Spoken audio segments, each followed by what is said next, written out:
Gujarat files में भी बनना चाहिए ना। बीबीसी का डॉक्यूमेंट्री क्यों बंद करवा दी जी? हैं? 400 महिलाएं गायब। ये हाथरस फाइल्स भी बनना चाहिए जी। क्यों नहीं बनना चाहिए? तो ऐसे द शुद्रादि राइजिंग क्यों बंद करवा दी? तो उससे तो डर लगता है। असली स्टोरी तो वही है जी, असली कहानी वही है, बाकी फैब्रिकेटेड है, फैब्रिकेटेड है। और इसलिए कह रहा हूँ कि अभी कांग्रेस वहाँ जीत रही है। मैंने मैनिफेस्टो देखा है। अभी दलितों में जो चेतना आ रही है, नेता बनने की चेतना बढ़ी है, राजनीतिक चेतना घटी है। हाँ, मोदी वहाँ हार जाएंगे कर्नाटक में। यह कई दिनों से मैं कह रहा हूँ लगातार। बड़ी भविष्यवाणी कर रहे हैं आप। अरे अभी तो शाम में देखिएगा, ये वीडियो तो चढ़ेगा लगता है रात में। अभी चढ़वाओ वीडियो, केस चढ़ जाएगा, कोई बात नहीं, 2-4 और लग जाए, मोदी के खिलाफ बयान दे रहे हैं आप। नहीं क्यों? और क्या, आरएसएस के खिलाफ बयान दे रहे हैं। क्या हुआ? वो तो मैं तो बोलता रहता मतलब उनको हरवाने की बात कर रहे हैं। हार गए। कर्नाटक में उठाकर देखिए, उनका घोषणा पत्र मैंने पढ़ा है। तो घोषणा पत्र ऐसे लग रहा है आधा जो है नगर निगम का चुनाव का घोषणा पत्र है और आधा घोषणा पत्र हिंदू राष्ट्र का घोषणा पत्र है। अभी दलितों में क्या है ना, राजनीतिक कंसेशनस, अधिकारों की चेतना नहीं, खाली नेता बनने की चेतना ज्यादा है। मैं तो ये भी कह रहा हूँ ना कि इस समय अगर बाबा साहब होते ना तो सारे दलितों की पार्टी भंग कर देते जी, और सीधा एजेंडा पे जाते, दलित मैनिफेस्टो तैयार करते और पार्टी से बात करते कि भैया ये मेरा मैनिफेस्टो है, लागू करोगे तो हमारे समाज का वोट तुमको मिलेगा। बिल्कुल। जात जात की पार्टी बनने से हुआ ये है कि आपका वोट का कोई कीमत ही नहीं रहा।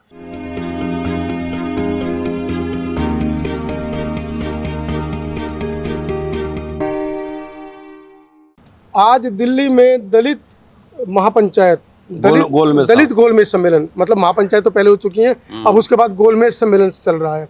क्या लगता है कि ऐसे गोलमेज सम्मेलन से जो मैसेज देने की कोशिश की जा रही है, मतलब एक जनसंपर्क या कह सकते हैं कि विशाल जनसमूह को आकर्षित करने की कोशिश की जा रही है, उसमें कामयाब हो पाएंगे?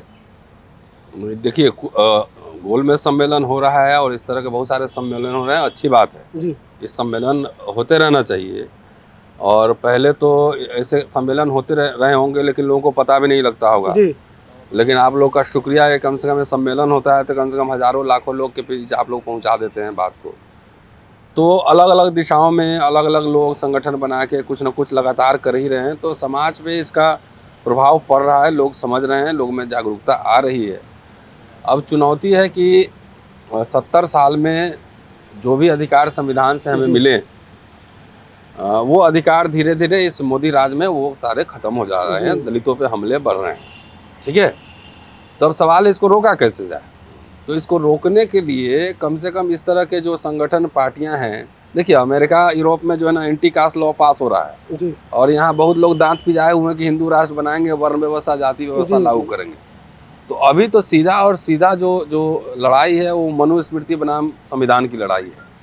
तो संगठन बने लेकिन दलित समाज को राजनीतिक रूप से जागरूक करना। मैं राजनीतिक पार्टी बनाना नहीं कह रहा हूँ, चुनाव लड़ना नहीं कह रहा हूँ।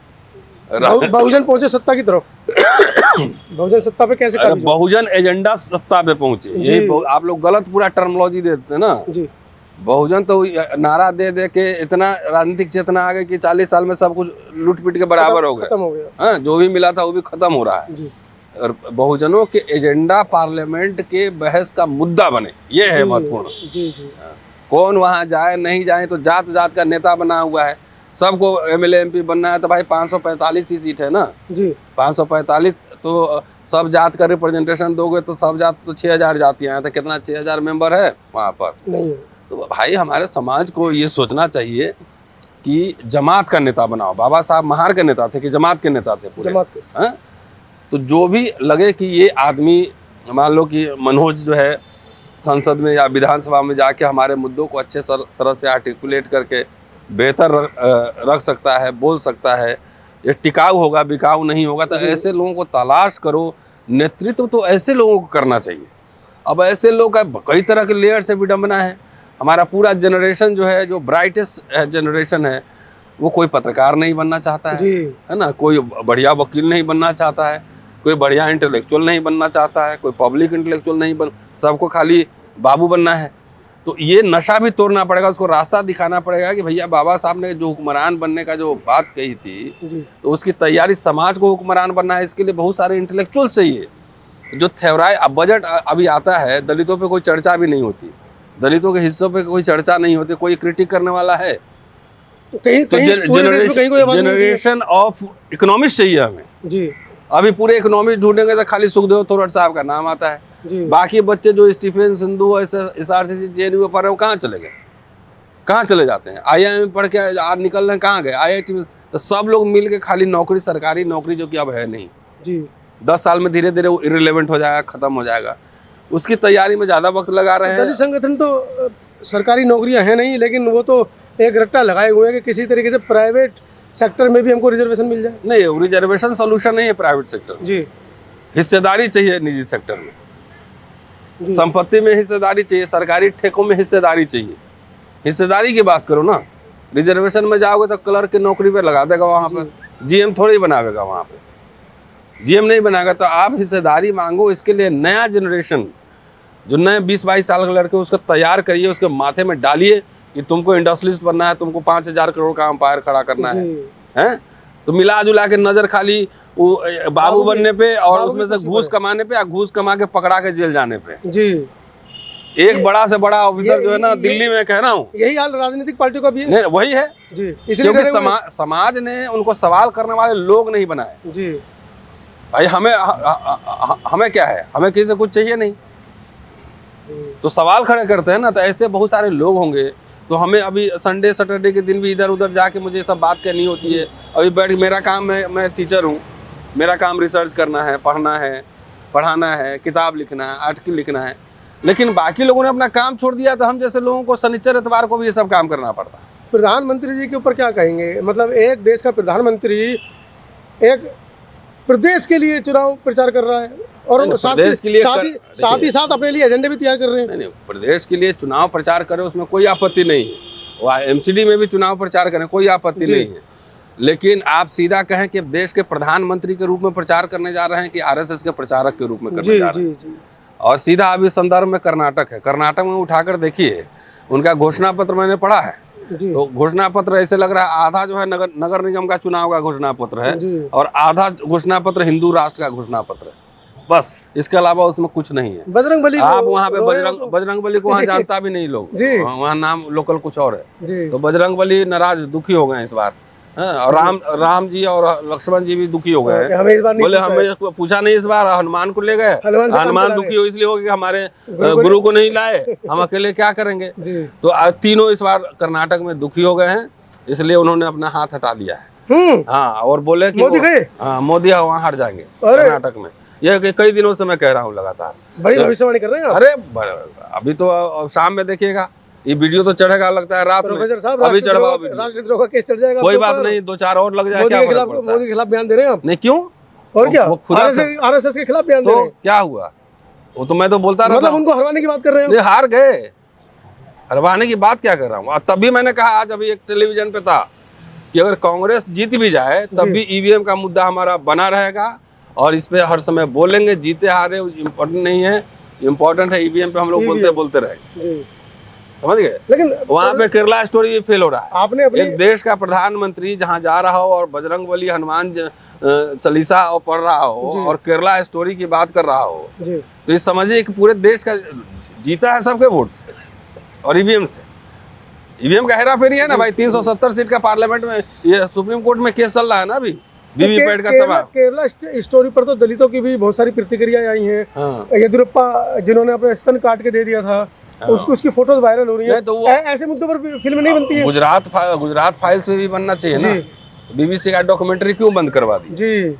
400 महिलाएं। ये हाथरस फाइल्स भी बनना चाहिए जी, क्यों नहीं बनना चाहिए? तो ऐसे तो शुद्रादि राइजिंग क्यों बंद करवा दी? तो उससे तो डर लगता है। असली स्टोरी तो वही है जी, असली कहानी वही है, बाकी फैब्रिकेटेड है, फैब्रिकेटेड है। और इसलिए कह रहा हूँ कि अभी कांग्रेस वहाँ जीत रही है। मैंने मैनिफेस्टो देखा है।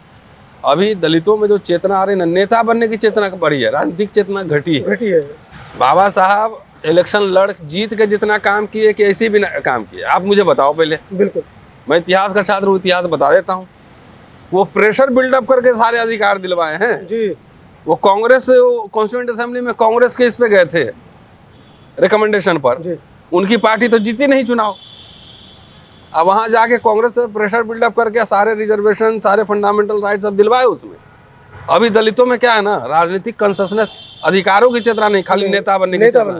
चेतना ज्यादा है। पैसे मैं तो ये भी कह रहा हूँ ना कि इस समय अगर बाबा साहब होते ना तो सारे दलितों की पार्टी भंग कर देते जी, और सीधा एजेंडा पे जाते, दलित मैनिफेस्टो तैयार करते और पार्टी से बात करते कि भैया ये मेरा मैनिफेस्टो है, लागू करोगे तो हमारे समाज का वोट तुमको मिलेगा। बिल्कुल। जात जात की पार्टी बनने से हुआ ये है कि आपका वोट का कोई कीमत ही नहीं रहा, सिंगल आउट हो गया ना अकेले। तो ये तो आरएसएस हाँ, नहीं तो इतना तो बुद्धि मनोज अंतानी को होना चाहिए ना कि आप अपनी पार्टी बना लिए, बोला तो इसी पार्टी को वोट देगा, इसके बात ही मत करो। तो एजेंडा आपका गायब हो गया, तो आपके वोट की बार्गेनिंग कैपेसिटी खत्म हो गई। जात जात की पार्टी बनाओ, 4 वोट ले आओ, 5 वोट ले आओ, एक लोटा छाप पार्टी बनाओ, एक खटिया छाप बनाओ, है ना, खत्म, एक कुर्सी छाप बनाओ और 50 वोट 100 वोट ले लो, इससे पूरे समाज की बार्गेनिंग पावर खत्म हो गई।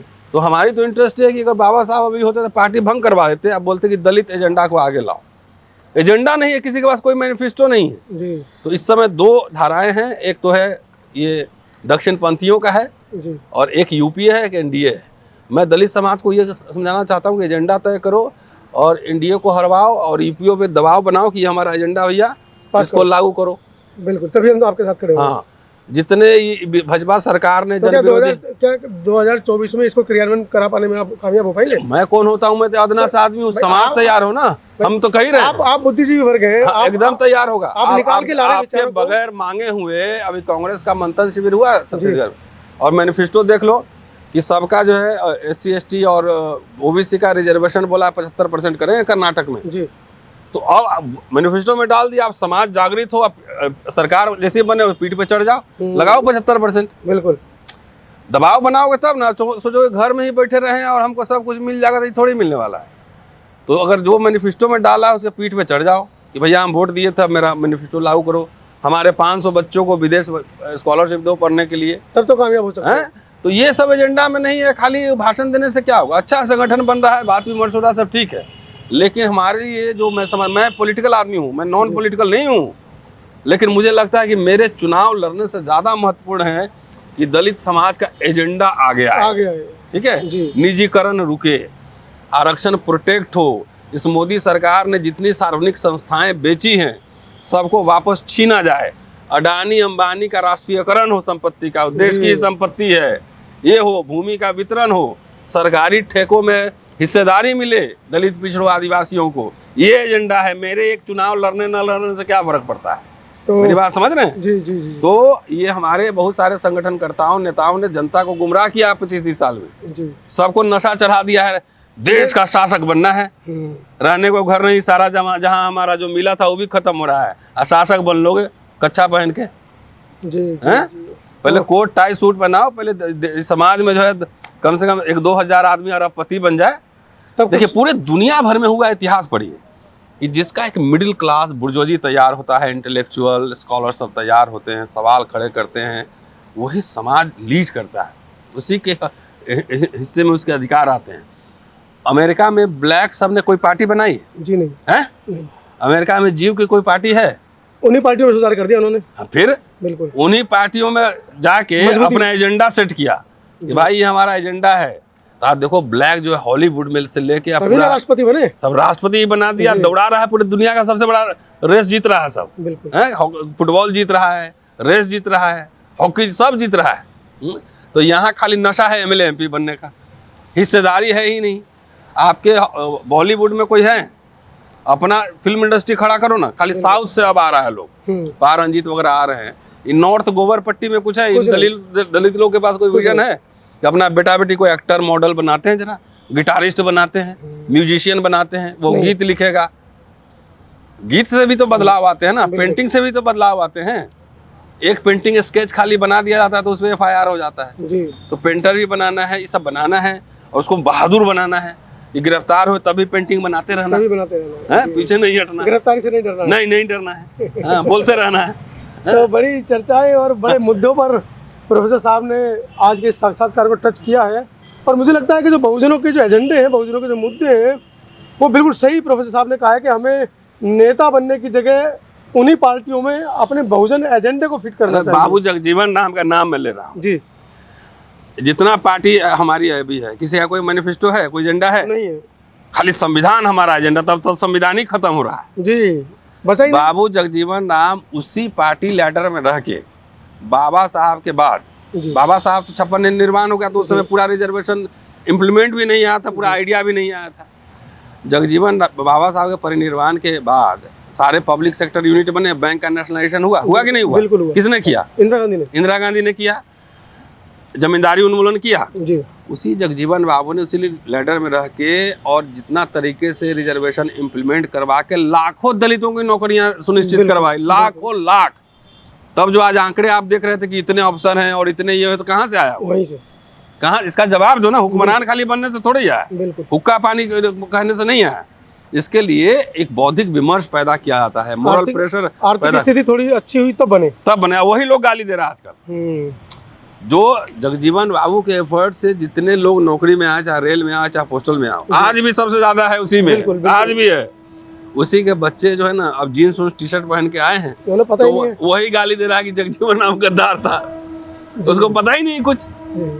जगजीवन बाबू के बारे में बाबा साहब कहीं लिखे हैं कि जगजीवन नाम गद्दार हैं? कभी नहीं लिखे। वो कोई दिखा दे मुझे। बाबा साहब ने उनको ऐसा कहीं मैंने देखा था बाबा साहब की राइटिंग में या बाबा साहब की किसी जीवनी में, कि बाबा साहब ने ही उनको कहा था कि आप कांग्रेस ज्वाइन करो, उसमें हमारे बहुजन एजेंडे को फिट करो। हाँ, तो वो आप देखो, सवाल वही ना, अब इसको नशा जो चढ़ा हुआ है मिडिल क्लास को, वो गद्दार था, वो गद्दार था।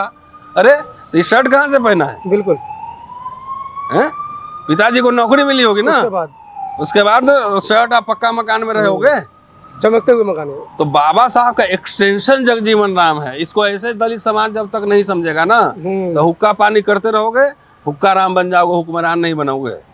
सारे आंख के सामने तो खत्म हो रहा है, मोदी जी सब बेच रहे हैं, खत्म हो गया, तो जाके बचाओ ना। बिल्कुल नहीं बचाएंगे, नहीं सीधे संसद के गुंबद पर चढ़ के एकदम अमेरिका तक यहीं से दूरबीन से देखेंगे। नहीं जी। तो नशा उतारना बहुत जरूरी है कि अपने एक बड़ा मिडिल क्लास तैयार हो, बच्चे हमारे आए, जर्नलिस्ट बने। अंग्रेजी बोलने वाला देखते हो कहीं दिखता है लिखने वाला? बिल्कुल है नहीं है। वो सब जाके बाबू बनता है, ऑफिस में काम करता है, इसे साइन करता है, फाइल्ड होता है। उसमें समाज को लीडर बनाना है ना, डीलर नहीं बनाना है। जो हमारा ब्राइट बच्चा जो बढ़िया मॉडर्न पब्लिक स्कूल में पढ़ के आया है, वो सब जाके बाबू बन जाता है। 60 साल बाद आता है कि हमको नेता बनाओ जी, माला पहनाओ। भाई एकेडमिक्स स्कॉलरशिप का काम बहुत 20-20 साल लगते हैं। एक वकील बनने में 20 साल की तैयारी होती है, अच्छे वकील बनने में। एक अच्छा डॉक्टर बनने में 20 साल तैयारी होती है। एक अच्छा सीए बनने में 20-20 साल की तैयारी होती है। सीए है दलित समाज के पास? बिल्कुल नहीं है। तो कुछ है ही नहीं, तो हुक्मरान कहाँ से बनोगे? जो है वो अपने को ही काट रहे हैं। हाँ, तो इसलिए सब मीटिंग होते रहे, सब ठीक रहे, लेकिन हम लोग अब नए जनरेशन को समझा रहे हैं। ये जनरेशन जितना करना था कर लिया, समझ लिया। जो 20-22 साल लड़का है उसको समझा रहे हैं कि भाई समझो, ज़्यादा दिमाग इधर उधर मत घुमाओ, है ना। ऐसा काम करो कि तुम्हारे पास 2-4 हज़ार करोड़ का अंपायर रहे, तुम्हारा प्राइवेट जेट फ्लाइट हो, पूरा प्राइवेट प्लेन हो, मर्सिडीज BMW में घूमो, तुम्हारे ऑफिस में 500 स्टाफ काम करे।